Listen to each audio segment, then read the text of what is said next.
When you hear the word wealth, your mind probably flashes images instantly. Gleaming sports cars parked in marble driveways, infinity pools that blend into the horizon, exotic vacations on yachts with champagne in hand.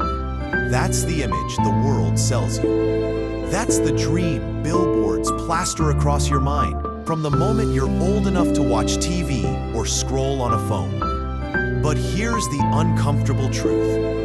That image is a lie, because real wealth isn't always visible.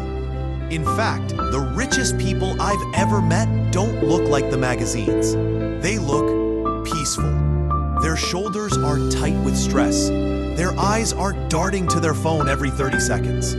Their lives are calm, yet full. Wealth is not just numbers in a bank account. Wealth is time. The most precious currency you will ever hold. Time to wake up slowly on a Monday morning, not rushing into traffic, not fighting for parking, not being told when you can take a vacation. Time to sit with your child in the park, to watch them laugh without thinking about the emails piling up. Time to breathe. Wealth is freedom, the power to say no. No to a toxic boss, no to projects that drain you. No to living in a city you hate just because that's where the jobs are. Freedom means you work because you want to, not because you have to. Wealth is peace of mind, going to sleep without your heart pounding over late payments. It's the quiet relief of knowing that even if the world shuts down tomorrow, you and your family will be fine. It's a brain that isn't constantly calculating. Do I have enough to make it through the month? Wealth is health, because what good is a bank full of money if your body is too weak to enjoy it? How many millionaires spend their last years in hospitals, trading all the money they earned to get back the energy they lost? And how many would give everything for just one more day of vitality? Here's the reality nobody tells you. If you have money but no time, you're not wealthy. If you have money but no health, you're not wealthy. If you have money but no peace, you're not wealthy. You're just rich. And rich is fragile. One bad investment, one medical emergency, one betrayal, and rich disappears. Wealth, on the other hand, is built on layers. Money is one layer. Freedom is another. Health, peace, relationships, and purpose. These are the foundations. When you have all of them, you're unshakable. When you don't, you're climbing a ladder against the wrong wall. And you may not realize it until you've wasted years. So here's the first truth about becoming so wealthy, you question the point of chasing wealth. You must redefine the word before you chase it. Because if you aim for the wrong target, hitting it will only leave you empty. The goal isn't just to earn more. The goal is to live more. The hunger stage. Why we chase wealth. Before you ever tasted success, before the first deposit that made you feel truly different, there was hunger. A gnawing, restless hunger that lived in your chest. It wasn't polite. It wasn't patient. It screamed at you when you saw people with more than you. It whispered in your ear at night, "You deserve more than this." Most people begin their chase for wealth in this stage. It starts in scarcity, that gut-level fear of not having enough. Maybe you grew up hearing, "We can't afford it." Maybe you watched your parents work themselves to the bone just to keep the lights on. Or maybe you were the one working double shifts, skipping meals, saying "next time" to everything you wanted because survival came first. And in those moments, wealth becomes more than money. It becomes escape. You imagine the day when you can walk into any store and never look at the price tag. You picture quitting the job that's slowly killing your soul. You see yourself in a better home, with better clothes, driving a car that doesn't cough when you turn the key. It's not greed, it's the deep human craving for security and dignity. This stage is electric.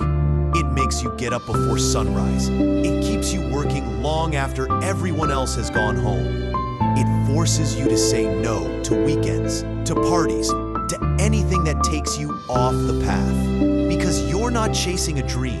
You're running from the life you refuse to return to. But here's the dangerous beauty of the hunger stage.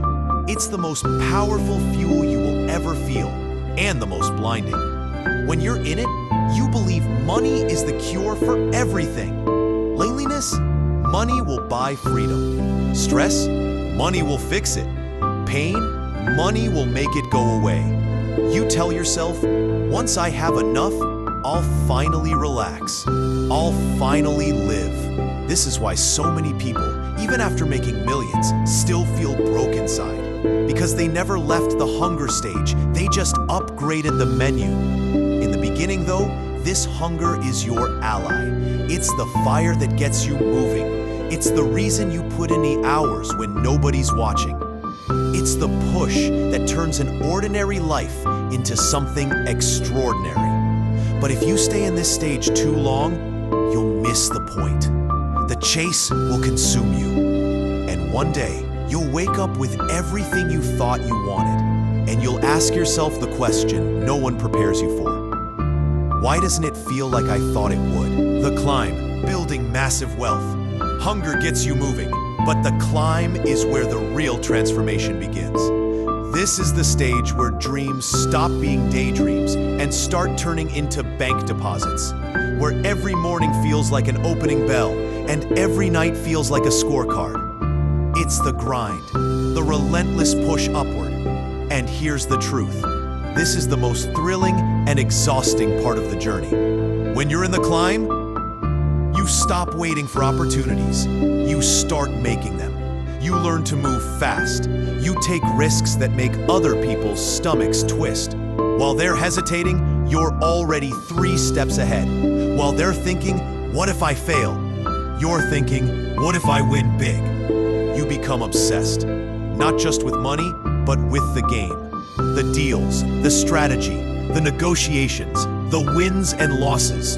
They're addictive. Every new skill feels like a weapon in your arsenal. You learn sales, investing, marketing, persuasion, negotiation, scaling. You realize that wealth isn't one big move. It's the result of hundreds of small, smart moves stacked over time. The climb teaches you discipline. You start living by the calendar. You're up earlier than anyone you know. You work longer hours than you thought possible. Vacations? Rare. Weekends? Optional. Sleep? You get just enough to function, but not enough to lose momentum. And here's the paradox. In the climb, you're not always comfortable, but you feel alive. Every challenge, every setback, every victory fuels you. You get addicted to progress, to watching numbers grow, to proving people wrong. This is the stage where compounding starts to work in your favor. Your money begins to make more money. Your network starts opening doors you didn't even know existed. Your reputation builds its own momentum. Opportunities come to you now, but you remember the days when you had to chase every single one. The climb is intoxicating because it gives you something you didn't have before. Control. You're no longer at the mercy of a paycheck. You're building something that's yours. And every step forward feels like proof that you were right to believe in yourself when no one else did. But here's the thing no one tells you. The climb doesn't have a finish line you can see from the start. You don't know if you're halfway up or 3/4 there. So you just keep going. Faster, higher, harder. Because in the back of your mind, you're still that hungry person from the beginning. Still afraid that stopping means sliding back down. And that's the trap. The climb gives you power, but it can also take away your perspective. It can make you forget why you started. It can blind you to the truth that there's more to life than the next zero in your account. But for now, you're not thinking about that. You're climbing and you're winning. And every win makes you believe that when you reach the top, everything will finally make sense. The transformation, how wealth changes you.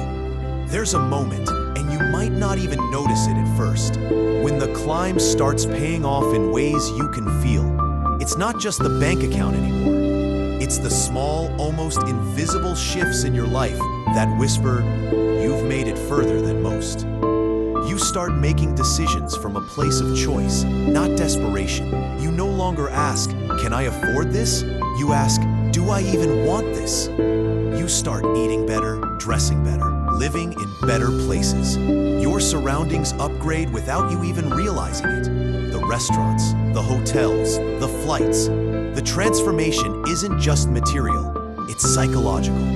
You stop seeing money as a lifeline and start seeing it as a lever.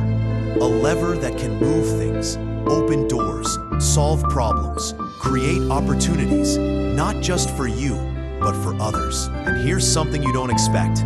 People start treating you differently. Some respect you more. Some resent you quietly. Some try to get closer, hoping a little of your shine will rub off on them. You become, in their eyes, someone who made it. This is also when the mental shift kicks in. You're no longer the underdog. You're not the one begging for a seat at the table. You're the one building the table. You stop asking for permission.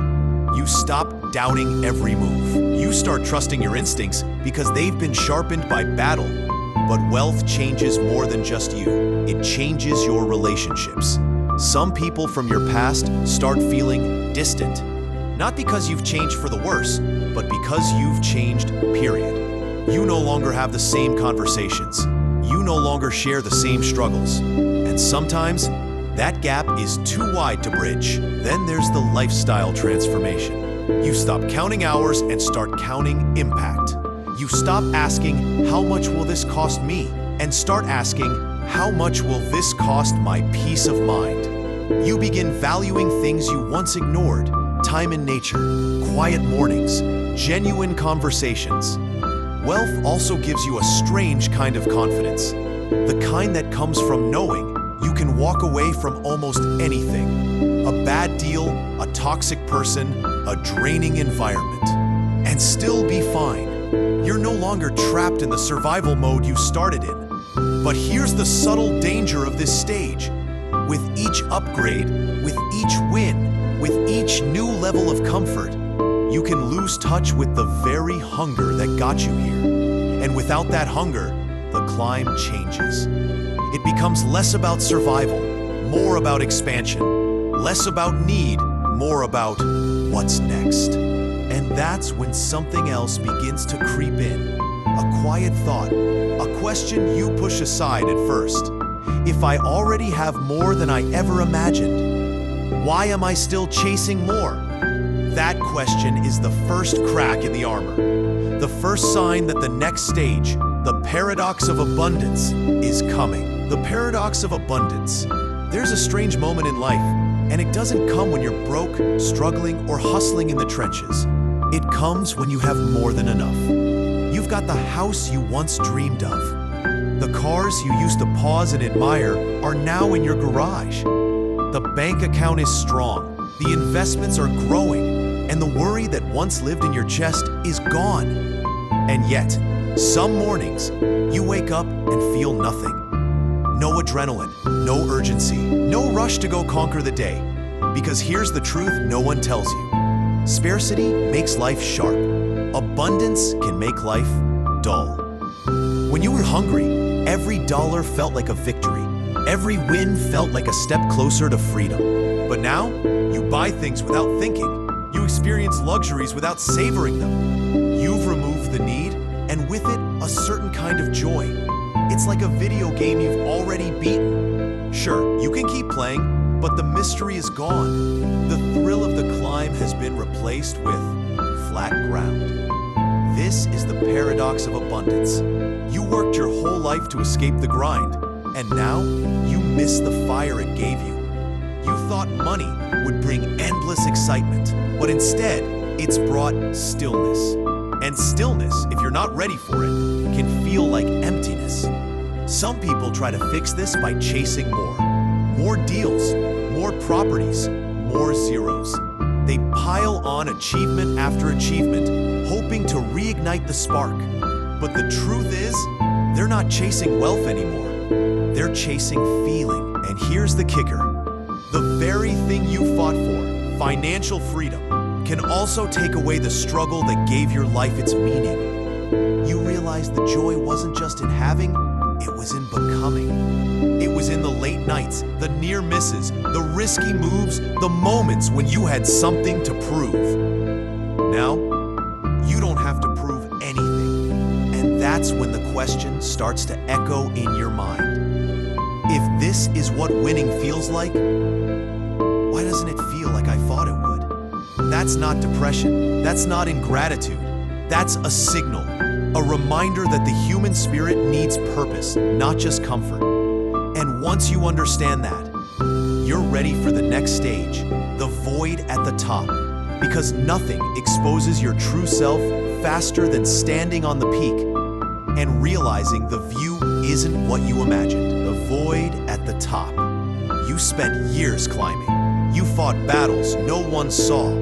You took risks most people wouldn't dare. You outworked, outthought, and outlasted everyone who said you couldn't do it. And then you arrived. The view is clear, the air is thin, and there's no one above you. At first, there's pride, a quiet satisfaction in knowing you've won a game most people never even get to play. But after the pride fades, you start noticing something else, a hollowness. A space inside you that success hasn't filled. This is the void at the top. It's when you realize that everything you thought would make you feel complete hasn't. The cars are in the garage. The house is perfect. Your bank account could survive any storm. And yet, there's a voice inside you whispering, now what? The climb kept you focused. The struggle kept you sharp. The hustle kept you alive. But the top is quiet. Too quiet. You start noticing that the victories don't hit like they used to. Closing a big deal doesn't give you the rush it once did. Buying something expensive feels ordinary. Even traveling to places you once dreamed of can start to feel repetitive. And that's when the dangerous questions begin. Was it worth it? Did I sacrifice too much? Who am I without the chase? Some people can't handle those questions, so they distract themselves. New businesses, bigger goals, more noise to drown out the silence. But the void is patient. It waits. And when the noise stops, it speaks again. The truth is, the void isn't a punishment. It's a mirror. It shows you who you really are when you can't hide behind ambition. It forces you to confront the fact that money can solve a lot, but not everything. It can't give you purpose. It can't give you connection. It can't give you meaning. Some people at the top realize they've been chasing the wrong thing all along. Others discover that the point of wealth isn't to fill the void. It's to give you the freedom to find what truly does. Because once you've reached the summit, the real question isn't what's next. It's who am I now? And that is where the real journey begins. Reevaluating life's game. When the void sets in, you begin to look at life differently. The game you've been playing, the one with money as the scoreboard, suddenly feels smaller. You start asking questions you never had time for before. If I stopped earning today, would I still matter? If my wealth disappeared tomorrow, what would I have left? What am I really chasing now? For years, the rules were simple. Work harder than everyone else. Earn more than you did last year. Stack wins, stack assets, stack proof that you're moving up. But now, you realize that game never truly ends. It's designed to keep you running, even when you've already crossed the finish line 100 times. And if you're not careful, you'll spend your whole life sprinting in circles. So you start reevaluating. You begin to see that the currency that truly matters isn't just money, it's time, relationships, health, experiences, and impact. You realize the scoreboard you've been watching was never the whole picture. This is when your priorities shift. You start valuing mornings without alarms, conversations without phones on the table, projects that matter even if they don't pay the most. You notice that the moments you remember most weren't about money at all. They were about connection. And here's the revelation. Wealth was never the end game. It was a tool, a powerful one, but a tool nonetheless. The real game is building a life that means something. One where your presence matters more than your possessions. You start asking different questions. Who am I helping? What am I building that will outlast me? What will people remember when my bank balance is just a number in some archive? The irony is, the more you shift your focus away from money, the more fulfilling your life becomes. Because now you're playing a game you can actually win. One where the victory is measured in meaning, not digits. And once you see life this way, you can never go back. Because you've learned something the hungry version of you couldn't understand. Chasing money will make you rich, but chasing purpose will make you truly wealthy. Wealth as a tool, not the goal. The biggest misconception about wealth is that it's the finish line, that once you cross a certain number in your account, the game is won. But true wealth isn't the trophy, it's the toolbox. When you start seeing money as a tool, everything changes. You stop hoarding it like treasure and start using it like fuel. Fuel for freedom, fuel for impact, fuel for the things that actually matter. Money can buy time, the one resource you can never earn back. It can free you from work you hate so you can focus on work you love. It can take the pressure off so you can be more present with the people who matter most. Money can buy options. The option to live where you want, not where you have to. The option to walk away from toxic situations without fear of going broke. The option to take risks that others can't afford to take. Money can also buy impact. You can fund causes you believe in. You can help people who will never be able to pay you back. You can create opportunities for others that change the trajectory of their lives. But here's the key. When money is the goal, you'll never have enough. When money is the tool, you'll always have more than you need. Some of the happiest, wealthy people aren't the ones with the most. They're the ones who use what they have to make life better, for themselves and for others. They've mastered the art of turning money into meaning. And when you do that, something amazing happens. You no longer fear losing it, because you know the real value isn't in the money itself. It's in what you can do with it. Wealth stops being your identity and starts being your amplifier. It amplifies your values, your vision, your purpose. And that's when you realize the point of the chase was never the money. It was becoming the kind of person who could use it wisely. Redefining success. When you first start chasing wealth, success feels simple. It's a number, a house in a certain neighborhood, a car you can't stop looking back at in the parking lot. It's recognition, status, proof. But once you've had all of that, the definition starts to shift. Because you realize success that's built only on things can never truly satisfy. Real success isn't about having more. It's about needing less. It's not about proving your worth to others. It's about living in a way that feels worthy to you. You begin to see that the true markers of success are often invisible. Waking up without anxiety about the future. Being able to spend your time how you choose. Loving the people around you. And being loved back without conditions. Having the health and energy to actually enjoy the life you've built.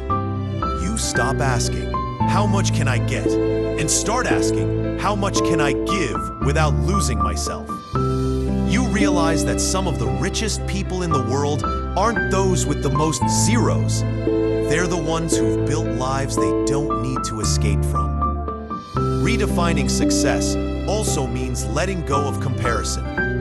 The younger you might have been fueled by trying to outrun someone else, to prove you could do what they said you couldn't. But the current you knows the only race worth running is the one toward your own potential. And here's the most liberating part. Once you redefine success, you take back control of the game. No one else gets to decide if you've made it. No market crash, no competitor, no headline can strip you of the life you've designed. Because success now is measured in mornings you're excited to wake up for, in moments of presence you can't put a price on, in knowing that if it all went away tomorrow, you'd still be you. And maybe that's the real point of chasing wealth. Not to collect trophies, but to discover that the truest form of wealth is a life you actually want to live. The point beyond wealth. At the start, wealth feels like the answer to everything. You think, if I can just get there, I'll finally feel free. I'll finally feel safe. I'll finally be enough. And in some ways, you're right. Wealth does give you freedom. It does give you safety. It can even make you feel enough for a while. But as you climb, as you achieve, as you collect every trophy you once dreamed of, something unexpected happens. You begin to see that wealth was never the destination. It was the doorway. Money opens possibilities, but it can't tell you which ones to walk through. It removes obstacles, but it doesn't give you a reason to keep moving. It buys comfort, but it can't give you meaning. The point beyond wealth is this: once your needs are met, the game changes. It's no longer about accumulation, it's about alignment. It's about using what you've built to live in a way that feels deeply right for you. For some, that means creating. For others, it means giving.